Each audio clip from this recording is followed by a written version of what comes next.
Should I buy a Quest Pro now or wait for Quest 3? If I'm upgrading my Quest 2, which one should I get? That's the main question I've seen going around the Quest community. The answer, of course, is it depends. Not those depends. In this video, we're going through the differences between the two headsets, and hopefully I can help you make that choice. I should point out here that I'm looking at this from a standalone VR perspective. As far as usage for PC VR, both headsets have similar fields of view, resolutions, and lenses, so it's a bit of a wash unless you're in the social VR, which we'll talk about a bit later. I personally will be going the Quest 3 route for reasons I'll detail later, but everyone's situation is different. You could even be best served to not upgrade at all and stick with your Quest 2, but that's a separate video you'll see here in a few weeks. By the way, if you're looking for a home for Quest 3 content, be sure to subscribe to this channel. I have been and will continue to deep dive into every aspect of this headset. When it launches this fall, you won't find a better home for Quest 3 news, updates, guides, and reviews, as that will be my channel's primary focus moving forward. So as I see it, there are three major determining factors between these two headsets. We're going to go through each of them in no particular order. Number one, the price. At a glance, this looks pretty obvious. Quest Pro right now is $999 and Quest 3 will start at $499. On paper, Quest 3 wins, right? Not so fast.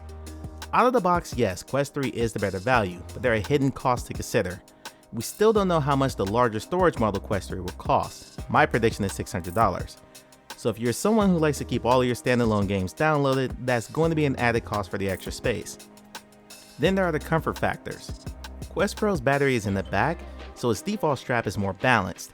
Quest 3 will come with an elastic strap similar to the Quest 2. I haven't worn the Quest 3 yet, but I hated the Quest 2 strap and I'm already planning on replacing the Quest 3 version. If my current Quest 2 Bubble M2 strap won't work, that's an added cost. Controller grips for me are a tie because I will buy them for either headset. Then there's the actual controllers. The self-track Quest Pro controllers have received universal praise, with some reviewers saying the controllers are the best part of the Pro package. Meta currently sells the Pro controllers for $300. We don't yet know how good Quest 3's new tracking system is. If you were inclined to buy the Pro controllers for your Quest 3, plus a new strap, plus a bigger storage model, well now you're inching closer to the Quest Pro price range. It's a bit of an extreme example, but the larger point is most people I know have spent extra to enhance the physical comfort of their Quest 2. I would expect the same practice for Quest 3. Having said all that, Quest 3 still stands to be better on your wallet. Number two, the features. This is where Quest Pro is going to have an advantage. Quest 3 will get an edge in pass-through and mixed reality. The Quest Pro's planned depth sensor was removed at the last minute by Meta, a decision I think they've come to regret. Quest 3 does have a depth sensor, and the limited hands-on impressions we've gotten indicates that Quest 3's filler pass-through is the superior version. However, what Quest 3 doesn't have, and this upsets quite a few people in the community, is face and eye tracking. This is a huge deal, even a deal breaker for some people. If you fall into that category, Quest Pro is going to be a better choice for you. At $999, it's one of the cheapest VR headsets with face and eye tracking natively built in. Really, the only other option in that price range is the Pico 4 Enterprise Edition, and if you live in North America like I do, that would need to be imported. Now we can debate back and forth that Quest 3 should have had eye tracking. I have been in the comments of the video I made on that very subject, but the reality is it does not, and I doubt Meta goes the HTC route and offers a separate paid add-on module to add that feature. So Quest Pro's self-track controllers and additional tracking can make a compelling case for you to go in that direction, particularly if you spend the bulk of your VR time in social experiences like Neos, VR Chat, Horizon, or Rec Room. Number three, the software. Meta's biggest failure with Quest Pro, and most Pro owners will tell you this, is the lack of software built for it. The UI for Quest Pro is the same as Quest 2. Right now as I record this video, there's no eye track navigation, and from what I understand, no additional native functionality Quest Pro owners can say they get over Quest 2 owners.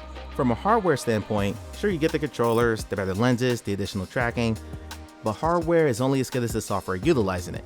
Both Quest 3 and Quest Pro headsets are backwards compatible with the Quest 2, so you can likely play those 500 plus games in that catalog, but give it about a year and that's likely to change. Quest 3 has a more powerful chip than Quest Pro, the new Snapdragon XR2 Gen 2.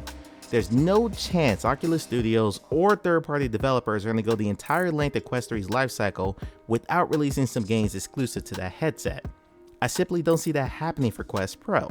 It wasn't released or marketed as a gaming headset, so while we'll get the odd developer using the Quest Pro feature for their existing game like dynamic foveated rendering and local dimming, the likelihood of a standalone Quest Pro exclusive game is slim to none.